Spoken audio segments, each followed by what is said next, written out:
హాల్లో నేను తెలియచేసినప్పుడు ఈ పరమగీత ఉపోద్ఘాతాన్ని మీతో పంచుకున్నప్పుడు అక్కడ ముగింపులో ఈ మొదటి అధ్యాయంలో 4 ప్రత్యేకమైన భాగాలు ఉన్నాయని, మొదటి భాగము 1 వచనము నుండి 4 వచనాలు దేవుని ప్రేమను స్మరించుట అనేటువంటి అంశాన్ని కలిగి ఉంది అని చెప్పి ఆ రోజు నేను మీకు తెలియచేశాను. కనుక మొదటి అధ్యాయము మొదటి భాగం అయినటువంటి 1-4 వచనాల అంశం ఏంటి అనంటే దేవుని ప్రేమను స్మరించే. ఈరోజు మనం 2 పాటలు కూడా యేసుక్రీస్తు ప్రేమ. సహజంగా లెంటన్ డేస్లో మనం పాడతాం. కొంతమందికి ఇదేంటిది అని కూడా అనిపిస్తుంది అనమాట. 171, 165 అనిపించకపోయినా 171కి వచ్చేటప్పటికి ఇది లెంటన్ డేస్ పాట కదా, ఇప్పుడు పాడేది ఏంటని అనుకుంటారు కొంతమంది. కానీ అది సమయం, క్రీస్తు ప్రేమ నీకు గుర్తొచ్చినప్పుడల్లా తప్పక పాడవలసినటువంటి పాటల్లో మన ఆంధ్ర క్రైస్తవ కీర్తనల్లో చాలా చాలా ప్రాముఖ్యమైన పాటల్లో, ప్రేమను గురించిన పాటల్లో అవి 2 బహుశ్రేష్టమైనవిగా నేను మీకు తెలియజేస్తూ ఉంటున్నాను. ఈరోజు మొదటి వచనం 2వ వచనం, మొదటి వచనం 2వ వచనాన్ని మొదటి అధ్యాయంలో మనం చదువుతా ఉన్నాం. సొలొమోను రచించిన పరమగీతం. నోటి ముద్దులతో అతడు నన్ను ముద్దు పెట్టుకొనును గాక, నీ ప్రేమ ద్రాక్షరసము కన్నా మధురం. చిన్న ప్రార్థన చేస్తున్నాం. పరిశుద్ధుడా తండ్రి గారు, మీకు స్తోత్రం. మధురమైన ఈ పరమగీతమును బట్టి వందనాలు చెల్లిస్తున్నాను ప్రభు. దీని భావం మంటి పురుగునైన నాకు తెలియదు, మాకు తెలియదు. ఆత్మ సంబంధమైనటువంటి భావమును పరమాత్మ జ్ఞానముతో పరిశుద్ధాత్మ దేవా మీరే పలుకుమని, మాట్లాడుమని యేసు నామమున అడుగుచున్నాము తండ్రి. క్రీస్తునందు పరిశుద్ధులారా, మరి మరొక్కసారి చిన్న ఉపోద్ఘాతం.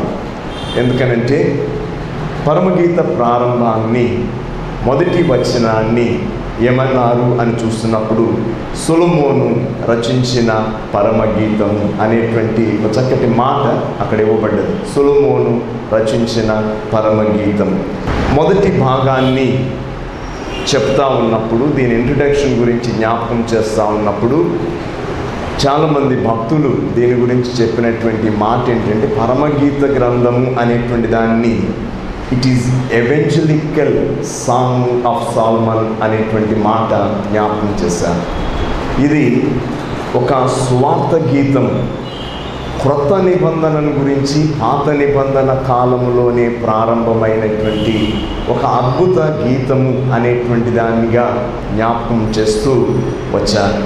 ఎందుచేతనంటే ఇక్కడ అంటాడు, సువార్త సమయమే, సువార్త కార్యమే, సంతోషము, దేవుని గురించి పాడే నోరు కలిగి ఉండుటే ధన్యత అనేటువంటి దాన్ని ఈ కీర్తన లేక ఈ పరమగీత గ్రంథాన్ని గురించి జ్ఞాపకం చేస్తూ ఉంటారు. 98వ సంకీర్తనలో మొదటి వచనాన్ని మనం చూస్తున్నప్పుడు 2వ లైన్లో అక్కడ ఏమని వ్రాయబడుతుందంటే, ఒకసారి చదువుదాం.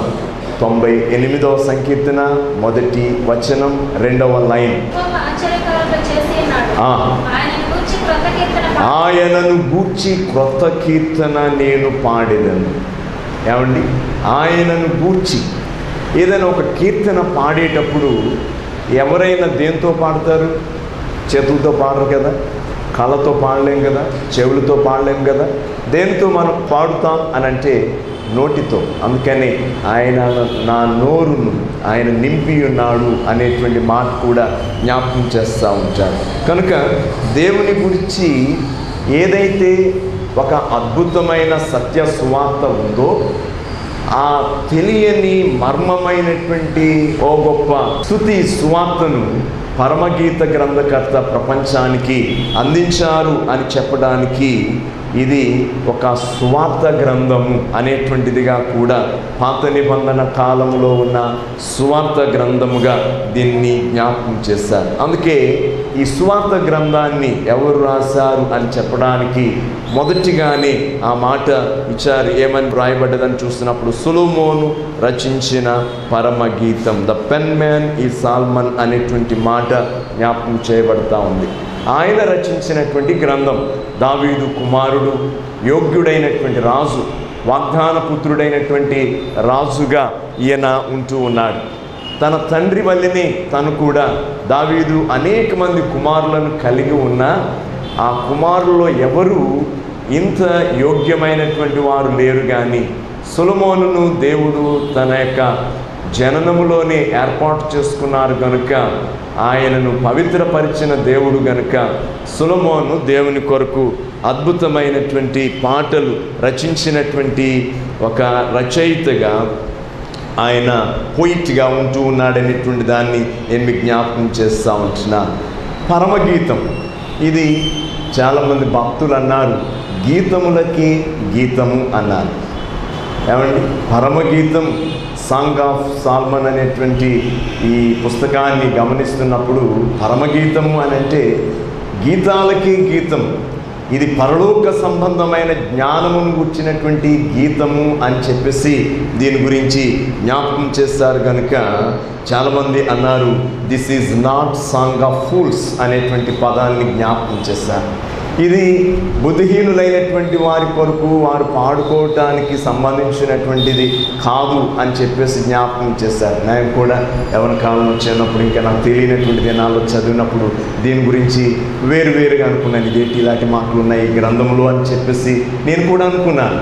కానీ దీన్ని ఇప్పుడు చదువుతూ ఉన్నప్పుడు, దీని గురించి ఇప్పుడు ఆలోచన చేస్తున్నప్పుడు, ఆత్మ సంబంధమైనటువంటి భావాలతో దీనిని గ్రహించి దాని గురించి ఆలోచన చేస్తూ ఉన్నప్పుడు, దాన్ని నేర్చుకుంటూ ఉన్నప్పుడు, అనుభవపూర్వకంగా దాన్ని చదువుతూ ఉన్నప్పుడు కలిగేటువంటి అనుభవాలు ఎంతో అద్భుతమైనవి అనేటువంటి దాన్ని నేను మీకు జ్ఞాపకం చేస్తూ ఉంటున్నాను. ఎందుకంటే చాలా గీతాలు ఒకప్పుడు మా చిన్నతనంలో, క్రైస్తవ గీతాలంటే క్రిస్మస్ రానివ్వండి, ఈస్టర్ రానివ్వండి, హృదయమే నీ ఆలయం అని చెప్తే ఆ మైక్ సెట్ పెడితే ఇంకో పాట వచ్చేది కాదు. ఎంత సంతోషం వచ్చేస్తుందో, తెల్లవారుజామున 4 గంటలకి మైక్ వేసేవారు హృదయమే నీ ఆలయం అనేదాన్ని. అది అయిపోయిన తర్వాత రికార్డు కాబట్టి ఇంకా సీరియల్, ఇది శుభోదయం, ఓ పెద్ద సంతోషం అన్నమాట, చాలా సంతోషం. ఇప్పుడు అలా కాదు, దినానికి 1000 పాటలు మనం వినగలిగేటువంటి పరిస్థితి. అప్పుడు నేను నిజంగా అనుకునేవాడిని, ఈ 4 పాటలు తప్పితే మాకు ఆ మిగతా దేవుడికి ఎన్నో పాటలు ఉన్నాయి, మా దేవుడికి ఈ మిగతా పాటలు రికార్డుల్లో ఎందుకు లేకపోయినాయి అని చెప్పేసి చాలా బాధపడి వాడిని. కానీ ఇలాగ ఈవేళ మనం వింటామని నేను అనుకోలేదు. అందుకనే దేవుని వాక్యం చెప్తున్నటువంటి ఈ మాటలను మనం చూసినప్పుడు చాలా గీతాలు ప్రేమను గురించి లోకంలో మనం వింటూ ఉన్నాం. కానీ ఇక్కడ ఈ ప్రేమ గీతము, ఈ పరమగీతాన్ని గురించి వ్రాయబడినటువంటి మాటను మనం చూస్తున్నప్పుడు, ఇవి మనుషుని హృదయానికి దేవుని గూర్చిన జ్ఞానమును కలిగించే గీతాలు అని చెప్పి పండితులు, బైబిల్ పండితులు, వేదాంతులు జ్ఞాపకం చేశారు. ఒక మనుషుని హృదయానికి దేవుని గుర్చినటువంటి పవిత్రమైనటువంటి జ్ఞానాన్ని ఇనుమడింపచేసేటువంటి శక్తి కలిగినటువంటి గీతాలు అనేటువంటి దాన్ని జ్ఞాపకం చేశారు. ఇట్లాంటి గీతాలట ఈయన 1005 గీతాలు రాశారట. 1005 గీతాలు రాశారట సొలొమోన్ గారు. ఇవి అందులో చాలా పవిత్రమైనటువంటి వాటిని ఈ పరమగీత పుస్తకముగా దానిని ఏర్పాటు చేశారు అనేటువంటి మాట నేను మీకు జ్ఞాపకం చేస్తున్నాను. ఇందులో ప్రత్యేకంగా ఈ సొలొమోను రచించిన పరమగీతం అని చెప్పడంలో ఉన్నటువంటి ఉద్దేశాన్ని గమనం చేస్తున్నప్పుడు, సొలొమోను రచించినటువంటి గ్రంథాలు 3 బైబిల్లో మనకు ఉన్నాయి. అవి క్రమముగా లైన్గానే ఉన్నాయి. 1 సామెతల గ్రంథము, 2 ప్రసంగి గ్రంథము, 3 పరమగీత గ్రంథం. ఈ 3 కూడా ఎట్లాంటివి అని బైబిల్ పండితులు చెప్పారు అనంటే, దేవుని ఆలయానికి 3 స్థలాలు ఉన్నాయి అని చెప్పేసి మనము పాత నిబంధనలో చూస్తూ ఉంటాం. 1 ఆవరణం, 2 పరిశుద్ధ స్థలం, 3 అతి పరిశుద్ధ స్థలం. ఒక విశ్వాసి ఆధ్యాత్మిక జీవితానికి ఆవరణము, పరిశుద్ధ స్థలము, అతి పరిశుద్ధ స్థలం ఎంత అత్యవసరమో తెలియచేయటానికి ఈ 3 పుస్తకాలు ఉన్నాయని చెప్తూ సామెతల గ్రంథాన్ని ఆవరణ గ్రంథము అన్నారు కదా.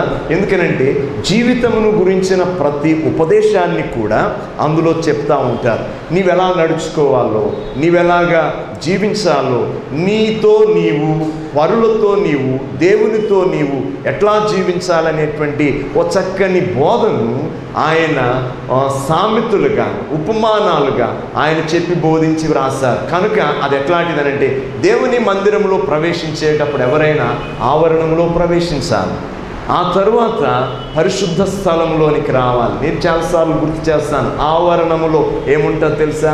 బలిపీఠం ఉంటుంది, దహన బలిపీఠం ఉంటుంది. అక్కడ మనము దహింపబడాలి, మనము వధింపబడాలి, మనము పూర్తిగా అక్కడ మన స్వరూపం మారిపోవాలి, క్రీస్తు స్వరూపంలోనికి రావాలి. అప్పుడు మనుష్యుడు ఎక్కడికి వస్తాడనంటే పరిశుద్ధ స్థలంలోకి వస్తాడు. దాన్ని ఏమన్నారు అనంటే ప్రసంగి అనుభవము, పశ్చాత్తాపముతో నిండినటువంటి గ్రంథం అది. గొప్ప పశ్చాత్తాపాన్ని సొలొమోను తన భార్యల చేత శోధింపబడి యెరూషలేము గొప్ప మందిరాన్ని కట్టినటువంటి ఆ మహా నేర్పు కలిగినటువంటి జ్ఞాని పడిపోయి ఆ మందిరానికి చుట్టూ ఉన్నటువంటి యెరూషలేము కొండలన్నిటి మీద తన ఉపపత్నులు, భార్యల కొరకు అనేకమైనటువంటి మందిరాలు, దేవతా మందిరాలు కట్టేశాడు. తన భార్యలు అతని హృదయమును ఏం చేశారట? త్రిప్పివేసిరి అని చెప్పి వ్రాయబడుతూ ఉంటుంది. ఎంతో అమూల్యమైనటువంటి పరిశుద్ధ హృదయము కలిగిన, జ్ఞానము కలిగినటువంటి సొలొమోను అపవిత్రుడైపోయినప్పుడు ఆయన ఆ అపవిత్రమైనటువంటి పరిస్థితులను చూసి తన వృద్ధాప్యములో ఏడ్చి ప్రలాపించి వ్రాసినటువంటి పశ్చాత్తాప గ్రంథము ప్రసంగి గ్రంథం. అందుకే అది ఒక గొప్ప గ్రంథం. అంత వ్యర్థము అని చెప్పడంలో ఉన్నటువంటి మాట తన ముగింపుకు వచ్చి అంటా ఉంటాడు, యెహోవా యందు భయభక్తులు కలిగి ఉండడం తప్పితే మనుషునికి ఏది నిష్ప్రయోజనం. ఎప్పుడు తెలుసుకుంటాడు మనిషి? ఎప్పుడు తెలుసుకుంటాడంటే తన తప్పిదాన్ని తెలుసుకున్నప్పుడే నిజముగా భూమి మీద ఏమి ప్రయోజనమో అది తెలుసుకోగలుగుతాం. ఆనందాల్లో ఉన్నప్పుడు, సంతోషాల్లో ఉన్నప్పుడు, రాజరికాల్లో ఉన్నప్పుడు, బలంలో ఉన్నప్పుడు, తాను ఏది శాసిస్తే అది చేయగలిగిన సందర్భాల్లో ఆయన అన్నీ అనుకున్నాడు. కానీ ఆఖరికి తన తప్పిదాన్ని తెలుసుకున్నప్పుడు ఆయన రచించినటువంటిది పరిశుద్ధ స్థలములలో సొలొమోను ప్రవేశించినట్లుగా ప్రసంగి గ్రంథాన్ని రాశారు. ఇప్పుడు అతి పరిశుద్ధ స్థలములలోనికి తీసుకుని పోయేటువంటిది ఏమి అనంటే పరమగీత గ్రంథము అంటాడు. అందుకని ఆవరణము, రెండవది పరిశుద్ధ స్థలము, మూడవది అతి పరిశుద్ధ స్థలం. ఇది ఒక వ్యక్తి ఆధ్యాత్మిక జీవితంలో ఎదిగేటువంటి స్థాయిని, తన యొక్క పరిశుద్ధతను అది చూపిస్తూ ఉంది అనేటువంటి దాన్ని జ్ఞాపకం చేసేటువంటి పుస్తకాలుగా ఈ పుస్తకాలు ఉన్నాయని చెప్పేసి జ్ఞాపకం చేస్తున్నాను. అందుకని ఇది మహిమ అంతస్తులలోనికి భక్తులను నడిపించేటువంటి ఒక పవిత్ర గ్రంథము అనేటువంటిదిగా ఈ పరమగీత గ్రంథాన్ని జ్ఞాపకం చేస్తారు. ఇక్కడ ఒక మాట కూడా మనం జ్ఞాపకం చేసుకోవాలి. ఈ గ్రంథాన్ని గురించి చెప్తున్నప్పుడు మరి ఈ మాట కూడా ఉంది, this is a dramatic poem. ఇది ఒక చక్కని కథా విధానంలో ఉన్నటువంటి మంచి ఒక గీతముగా దీన్ని ఈ రోజున మనం జ్ఞాపకం చేసుకుంటూ ఉన్నామనేటువంటి దాన్ని మొదటి వచనాన్ని గురించి నేను చెప్పి ముగిస్తూ ఉంటున్నాను. రెండవ వచనానికి వచ్చినప్పుడు ఇక్కడేమని రాయబడతా ఉందంటే, నోటి ముద్దులతో అతడు నన్ను ముద్దు పెట్టుకొనుగాక, నీ ప్రేమ ద్రాక్షరసము కన్నా మధురం. నేను మీకు గతంలో జ్ఞాపకం చేశాను కదా, ఎవరు అనంటే 4 ప్రత్యేకమైన క్యారెక్టర్స్ ఇందులో ఉన్నాయి కదా. 4 ప్రత్యేకమైనటువంటి క్యారెక్టర్స్ ఉన్నాయి పరమగీత గ్రంథంలో. 1 పెండ్లి కుమారుడు, 2 పెండ్లి కుమార్తె, 3 యెరూషలేము కన్యకలు, 4 కావలివారు. ఇవి ప్రాముఖ్యమైనవి. మీరు ఎప్పుడైనా పరమగీతము అనగానే ఈ 4 క్యారెక్టర్స్, ఈ పోయంలో ఉన్నటువంటి 4 క్యారెక్టర్స్ని మనం జ్ఞాపకం చేసుకోవాలి. నిజానికి పెండ్లి కుమారుడి పేరు రాయబడలేదు, పెండ్లి కుమార్తె పేరు రాయబడలేదు. ఏమండి, పెండ్లి కుమారుడు ఎవరో తెలియదు, పెండ్లి కుమార్తె ఎవరో తెలియదు. కానీ రకరకాలుగా మనుషులు ఊహించుకున్న ఈ పరిశుద్ధ గ్రంథంలో దీన్ని ఉంచటంలో ఉద్దేశం మాత్రం సంఘము, క్రీస్తు అనేటువంటి దాన్ని ఇప్పుడు మరి మనం ధ్యానం చేస్తున్నాం అనేటువంటి దాన్ని నేను మీకు జ్ఞాపకం చేస్తున్నాను. పెండ్లి కుమార్తె, వధువైనటువంటి పెండ్లి కుమార్తె, వరుడైనటువంటి పెండ్లి కుమారుని గురించి పలుకుతూ ఉన్నటువంటి ఒక ప్రత్యేకమైనటువంటి మాటగా నేను మీకు జ్ఞాపకం చేస్తున్నాను. అందుకనే ఈ పెండ్లి కుమార్తె ఎవరిని జ్ఞాపకం చేసుకుంటుంది అని అంటే, తన ప్రియుడైనటువంటి, తన రాకుమారుడైనటువంటి, తన పురుషుడైనటువంటి, తనకు సమస్తమైనటువంటి ఆయన యొక్క స్పర్శను, ఆయన యొక్క సహవాసాన్ని, ఆయన యొక్క మరి ఆ సన్నిధిని ఆమె కోరుకుంటూ పలికినటువంటి మాటగా దీన్ని మనం జ్ఞాపకం చేసుకుంటా ఉన్నప్పుడు, ఇక్కడ ఈ మాటను మనం చూస్తూ ఉంటే ఇందులో ప్రత్యేకమైనటువంటి పదము ఏంటి అని ఆలోచన చేస్తూ ఉంటున్నప్పుడు, ఆమె తన హృదయంలో ఉన్నటువంటి ఒక గొప్ప కోరికను చూపిస్తూ ఉంటా ఉంది. ఏంటి ఆ కోరికనంటే, తనకు ఎప్పటి నుంచో తనకు ఎదురు చూస్తున్నటువంటి ఒక చూపు ఏంటంటే, నోటి ముద్దులతో అతడు నన్ను ముద్దు పెట్టుకొనును గాక, నీ ప్రేమ ద్రాక్షరసము కన్నా మధురము అంటా ఉంటున్నాడు. ఇంకా దాని క్రిందికి కూడా కొన్ని వివరణలు ఉన్నాయి, ఇప్పుడు చెప్పడానికి టైం సరిపోదు కనుక ఈ 2 వచనాలతోనే నేను ముగించడానికి ఇష్టపడతా ఉన్నాను. గమనించండి దేవుని ప్రియమైన బిడ్డలారా, దేవుని వాక్యం చెప్తున్నటువంటి ఈ మాటలను మనం చూస్తున్నప్పుడు ఆమె ఒక మాట చెప్తా ఉంది. ఆ మాట ఏంటంటే, అతడు నోటి ముద్దులతో నన్ను ముద్దు పెట్టుకొనును, ఆ తరువాత అతని ప్రేమ ద్రాక్షరసము కంటే ఎంతో మధురము అనేటువంటి 2 పదాలు ఆమె జ్ఞాపకం చేస్తూ ఉంటా ఉంది. ఇందులో ఒకటి నేను ఈ రోజున జ్ఞాపకం చేస్తాను, మరొకటి వచ్చే వారాన్ని నేను మీకు చూపిస్తాను. మొట్టమొదటి మాట ఏమని దీని గురించి వ్రాయబడ్డది అని అంటే, ద బ్రైడ్ గ్రూమ్స్ ఫ్రెండ్షిప్, పెండ్లి కుమారుని యొక్క స్నేహాన్ని ఆమె తన యొక్క మాటలలో, లేక తన స్తుతిలో, తన యొక్క సంతోషంలో, తన యొక్క సువార్తలో ఆ పెండ్లి కుమార్తెను గురించి చెప్తా ఉంటా ఉంది. నేను అనుకుంటాను, మనకి 4 సువార్తలు ఇవ్వబడ్డాయి. 4 సువార్తలలో కూడా పెండ్లి కుమారుడే మాట్లాడారు. 4 సువార్తలలో కూడా పెండ్లి కుమారుడు మాట్లాడుతూ ఉంటాడు, పెండ్లి కుమారుడు కార్యాలు చేస్తూ ఉంటాడు. నేను గత వారం కూడా చెప్పినప్పుడు నేను గుర్తు చేశాను, బైబిల్ మొత్తంలో దేవుడు అని పదము లేకుండా వ్రాయబడిన గ్రంథం ఒకే ఒక గ్రంథం, లేక ఒకే ఒక పుస్తకం ఏంటి అని అంటే, ఈ 66 పుస్తకాల్లో పరమగీత గ్రంథం ఒకటి.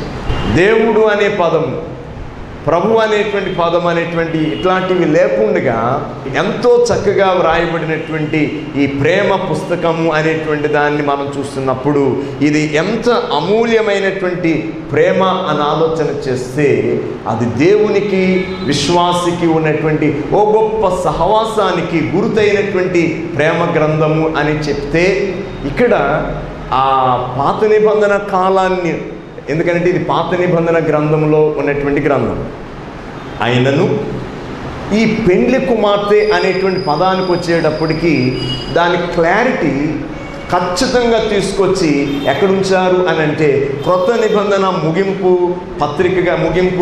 పత్రికగా లేక ముగింపు గ్రంథముగా, పుస్తకముగా ఉన్నటువంటి ప్రకటన గ్రంథములో ఏమని వ్రాయబడ్డది అని ఆలోచన చేస్తే, పెండ్లి కుమార్తె చక్కని పేరుతో వధువైనటువంటి సంఘమును ప్రకటన గ్రంథములో చూపించారు. అక్కడే వివాహ మహోత్సవము అనేటువంటి పేరు కూడా ప్రకటించారు. వివాహ మహోత్సవం, గొర్రెపిల్ల వివాహ మహోత్సవ సమయము వచ్చి ఉన్నది.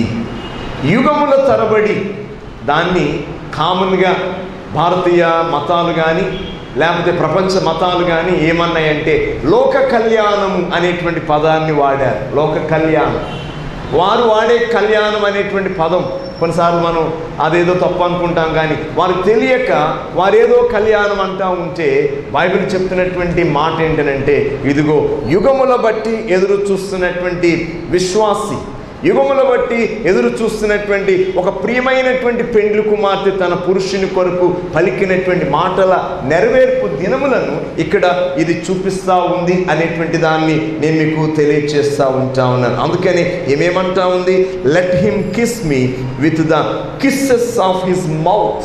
ఇక్కడ మీరు గమనించాలి, మనం చాలా సందర్భాల్లో ముద్దు అనగానే మనుషులు తమ యొక్క ప్రేమకు గుర్తుగా తల్లి బిడ్డకు గుర్తు ఎక్కడైనా వచ్చి దూరంగా ఉండి వచ్చినప్పుడు ఆ తల్లి బిడ్డను ముద్దులాడుతూ ఉంటా ఉంటుంది. ప్రేమ పుట్టినప్పుడెల్లా ఏమండి ముద్దు పెడుతూ ఉంటా ఉంటుంది. అన్నయ్య చెల్లిని ముద్దు పెట్టుకోవచ్చు, చెల్లి అన్నయ్యను ముద్దు పెట్టుకోవచ్చు, భార్య భర్తను ముద్దు పెట్టుకుంటుంది, భర్త భార్యను ముద్దు పెట్టుకుంటాడు. ముద్దు ఏదైనా ఎవరు పెట్టినా కూడా అందులో ఉండేటువంటి ఎసెన్స్ మాత్రం ఏంటో తెలుసా? ఖచ్చితంగా ప్రేమ. అద్భుతమైనటువంటి ప్రేమ. కాకపోతే ఈ ప్రేమ శరీరేచ్ఛలతో కూడినటువంటి ప్రేమ ఎంత మాత్రము కాదు అనేటువంటి దాన్ని జ్ఞాపకం చేస్తూ ఉంటాడు. అందుకని శరీరేచ్ఛల కొరకు అపోస్తుడైన పౌలు ఎఫెసీ పత్రికలో జ్ఞాపకం చేస్తూ శరీరేచ్ఛల కొరకు మీరు వివాహం కొరకు పూనుకొనవద్దు కానీ అంటూ ఉంటాడు. అది సుఖ దుఃఖములలో ఒకరికి ఒకరు సహాయముగా ఉండటానికి మీ ప్రేమ ఉండాలి అంటూ ఉంటాడు.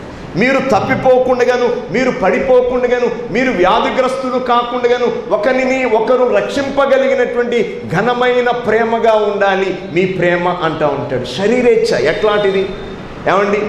లేకపోతే ఆకలితో కూడినటువంటి ఇచ్ఛ ఎట్లాంటిది ఏమండి? లేకపోతే రకరకాలైనటువంటి పరిస్థితులతో నిండినటువంటిది ఎట్లాంటిది? కోరికతో కలిగిన ప్రేమ ఎట్లాంటిది అని అంటే ఆ సమయానికి ఆ సందర్భానికి అది తినిపోయేటువంటి ప్రేమగా ఉంటుంది కానీ ఏమండి అది ఎంత మాత్రము శాశ్వతమైనదిగా ఉండదు. అందుకని ఇర్మియా గ్రంథంలో ప్రభు అయిన దేవుడు అంటూ ఉంటాడు, శాశ్వతమైన ప్రేమతో నేను నిన్ను ప్రేమించుచున్నాను, విడువక ఎడబాయక నీ ఎడల నేను కృప చూపుచూ ఉన్నాను అంటూ ఉంటాడు. యుగాల నుండి దేవుడు దేశాన్ని లేక ప్రజలను తన యొక్క ప్రజలను ఆయన ప్రేమిస్తూ ఉన్నారు. తన భక్తులైనటువంటి వారు, తన పరిశుద్ధులైనటువంటి వారు దేవుని ప్రేమను చూస్తూ ఉన్నారు, దేవుని ప్రేమను అనుభవిస్తూ ఉన్నారు, దేవుని ప్రేమను వారు ఎంతో కోరుకుంటూ ఉన్నారు.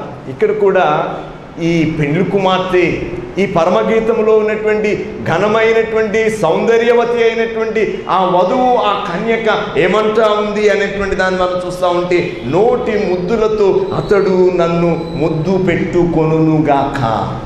ఇంకా పెట్టుకోలేదు కదా, పెడుతూ ఉండలా, ఆయన ఇంకా ముద్దు పెట్టలేదు. కానీ ఆమె చెప్తున్నటువంటి మాట ఏంటంటే, నోటి ముద్దులతో అతడు నన్ను ముద్దు పెట్టుకొనుగాక. పెట్టుకుంటాడు.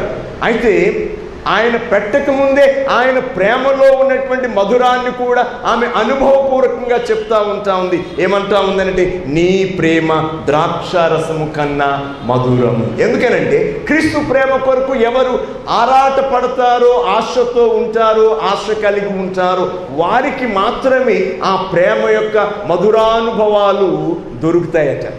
అందుకనే ప్రభు అన్నారు, మీరు ఆశ కలిగి ఉండండి, మీరు ఆకలి కలిగి ఉండండి, మీరు దప్పిక కలిగి ఉండండి, అది ఉంటే చాలు, ఉచితంగా నేను మీకు అనుగ్రహిస్తానంటూ ఉంటాడు. చాలామందికి దేవుని గురించిన ఆకలి ఉండదు, చాలామందికి దేవుని గురించిన ఆశ ఉండదు, చాలామందికి దేవుని గురించిన దప్పిక ఉండదు. ఎప్పుడైనా ఆలోచన చేస్తాం, మన కంటత వాక్యం, దుప్పి నీటి వాగుల కొరకు ఆశపడినట్లు దేవాన్ని కొరకు నా ప్రాణము ఆశపడుచున్నది. కానీ ఎప్పుడు ఆశపడ్డావు నీవు? కంటత వాక్యం వరకు ఆశపడ్డావా?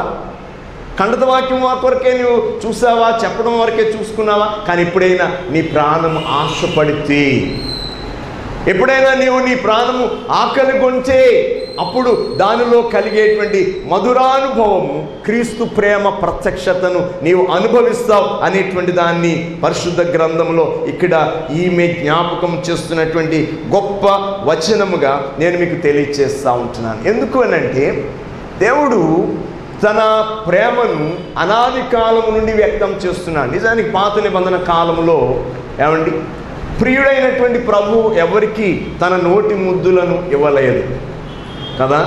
కానీ అక్కడ ఏం జరుగుతూ వచ్చింది అని అంటే, దేవుడు తన ప్రజల కొరకు ఆయన మధ్యవర్తులైనటువంటి దూతలను మొదటగా ఏర్పాటు చేశాడు. దేవుని దూతలు వచ్చి వారితో మాట్లాడుతూ ఉండే, తర్వాత నాయకులను ఏర్పాటు చేశారు, తర్వాత ప్రవక్తలను ఏర్పాటు చేశారు, యాజకులను ఏర్పాటు చేశారు. వారు దేవుని మాటలు మాట్లాడుతూ ఉంటే ఏమండి, దేవుని మాట దేవుని పిల్లలకు ఎట్లాంటివి తెలుసా? మధురమైన ముద్దులు అంటవి, మధురమైన ముద్దులు. దేవుడు నిన్ను ముద్దు పెట్టుకునేటువంటి ఆ మధురత ఏంటని ఆలోచన చేస్తే ఆయన ప్రతి మాట నిన్ను ఏం చేస్తుంది అని అంటే కౌగిలించుకుంటా ఉంది, నిన్ను హత్తుకుంటా ఉంది, నిన్ను ఎత్తుకుంటా ఉంది, నిన్ను మోస్తూ ఉంటా ఉంది. అవును, మనం పాడుతూ ఉంటాం, నన్ను మోసినటువంటి ప్రేమ, నన్ను కనినటువంటి ప్రేమ, నా కొరకు ప్రాణం ఇచ్చినటువంటి ప్రేమ, ఓ ప్రేమ, నీ ప్రేమను ఏమని వర్ణించును ప్రభువా అని చెప్పేసి మనం పాడుతూ ఉంటాం. ఆ ప్రేమ యొక్క మాధుర్యం. అందుకని పాత నిబంధన కాలములలో దేవుని ముద్దులు ఎవరు పెట్టారట తన ప్రజలకి? ఏమండి, చాలాసార్లు ఉత్తరాలు ఉన్న రోజుల్లో మనం చెప్తున్నా, నా ముద్దులు నీకు తెలియచేస్తున్నాను. ఎవరు మోసుకెళ్ళారు ముద్దులు? ఎవరు మోసుకెళ్ళేవారు? ఉత్తరాలు రాశారు ఎప్పుడైనా మీరు? నేను చాలా రాశాను కదా. మనం రాసినటువంటి ఉత్తరాలు ఆ కాలంలో రాసాం ఏమనంటే, నా ముద్దులు నీకు తెలియచేస్తున్నాను, నాయనమ్మ నీ ముద్దులు పంపిస్తూ ఉంది, నా తాతయ్య ముద్దులు చెప్తున్నారని అంటే ఉత్తరంలో అక్షరాలు ఒక పేపర్ మీద ముద్దులు మోసుకుపోయాయి. అవి ఎక్కడుంటే అక్కడికి వెళ్ళాయి కదా. ఆ ముద్దుల కొరకు చాలాసార్లు ఉత్తరాలు వస్తాయని చెప్పి ఎదురు చూసినటువంటి మనుషులు మనం. అవును, పాత నిబంధన కాలములో దేవుని మాటల ముద్దులు ఎవరు పెట్టారట? ఎవరు పెట్టారు? దేవదూతలు పెట్టారు. ఆ తర్వాత ఏమండి, నాయకులు, మోషే వంటి నాయకులు పెట్టారు. ఆ తర్వాత అహరోను వంటి యాజకులు పెట్టారు. ఆ తర్వాత ప్రవక్తలు పెట్టారు. అవేవి ఈమెకు ఏం కాలేదట? సంతృప్తి కాలేదు. అందుకని ఒక ప్రియుడు వస్తూ ఉన్నాడు. అంటే పాత నిబంధనలో ఈ గ్రంథం యొక్క ఉద్దేశం ఏంటి తెలుసా? క్రీస్తు యొక్క శరీర స్పర్శను కోరేటువంటి ఒక సంఘమును ఇక్కడ చూపిస్తూ ఉంటున్నాడు. అందుకని ఆమె ఏమంటా ఉంది తెలుసా? ఆయన వచ్చుతూ ఉన్నాడు, ఆయన వచ్చి ఆయన నోటి మాటల చేత నన్ను ముద్దు పెట్టుకొనును. అవును, ఆయన తన నోటి మాటల చేత ఆయన నాకు తన ముద్దులను ఇచ్చును. లూకా సువార్త 4వ అధ్యాయం 22వ వచనాన్ని మనం చూస్తూ ఉన్నప్పుడు అక్కడ ఈ మాటలు మనం చూస్తూ ఉంటాం. యేసు ప్రభు వారు భూలోకానికి వచ్చినప్పుడు ఆయన తన మాటల చేత ప్రతి పాపిని, ప్రతి దౌర్భాగ్యుడను, ప్రతి హీనుని, ప్రతి రోగిని, ప్రతి విధమైనటువంటి బాధల్లో ఉన్నటువంటి వారందరినీ కూడా ఆయన మాటల చేత ఊరడించగలిగినటువంటి శక్తిమంతుడట. ఆయన మాటలు ఆయన యందు విశ్వాసం ఉంచిన వారికి ఎట్లా కనిపించినాయి తెలుసా? అవి ఎంతో ఒక తల్లి పెట్టిన ముద్దు వలె, ఒక పురుషుడు తన భార్యకు పెట్టినటువంటి ముద్దు వలె అవి ఉన్నాయట. ఒకసారి చదువుదాం. లూకా సువార్త 4వ అధ్యాయం 22వ వచనం. ఆయనను గూర్చి సాక్ష్యం ఇచ్చుచు ఆయన నోట నుండి వచ్చిన దయగల మాటలకు ఆశ్చర్యపడి, ఈయన యోసేపు కుమారుడు కాదా అని చెప్పుకొనుచు ఉండగా, ఆయన నోట నుండి ఒక్కొక్క మాట వారి హృదయాలను తగులుతూ ఉన్నప్పుడు, తాకుతూ ఉన్నప్పుడు అది ఎలా ఉందనంటే అదెంతో మధురమైనదిగా ఉందట. అదెంతో ఇష్టము, ప్రేమ పుట్టించేటువంటిదిగా ఉంటా ఉంది. ఆ ప్రేమలో వారెంతో ఉబ్బిపోయేటువంటి పరిస్థితులు మనం చూస్తూ ఉంటాం. జక్కయ్య కానీ, పాపాత్మురాలైన స్త్రీ కానీ, కుష్ఠరోగులు కానీ, ఏమండి దయ్యాలు పట్టినటువంటి ఆ గెరాసీనుల దేశంలో ఉన్నటువంటి వాడు కానీ, వీళ్ళందరూ ఏమైపోయారు తెలుసా? ఆయన ప్రేమకు బందీలైపోయారు. ఆయన ప్రేమలో బంధించబడ్డారు, ఆయన ప్రేమలో రక్షించబడ్డారు. అవును, అనాది కాలము నుండి సంఘము యేసు క్రీస్తు అనేటువంటి దేవుని కుమారుని యొక్క మాటల ముద్దుల కొరకు ఏం చేసిందో తెలుసా? ఆశతో ఎదురు చూసింది, కనిపెట్టింది. అందుకని ఈ వధువు చెప్తున్నటువంటి మాట, పేరు లేని వధువు చెప్తున్నటువంటి మాట, పేరు లేని పెండ్లి కుమారుని గురించి చెప్తున్న, ప్రియుని గురించి చెప్తున్న మాట, అతడు నోటి ముద్దులతో నన్ను ముద్దు పెట్టుకొనుగాక.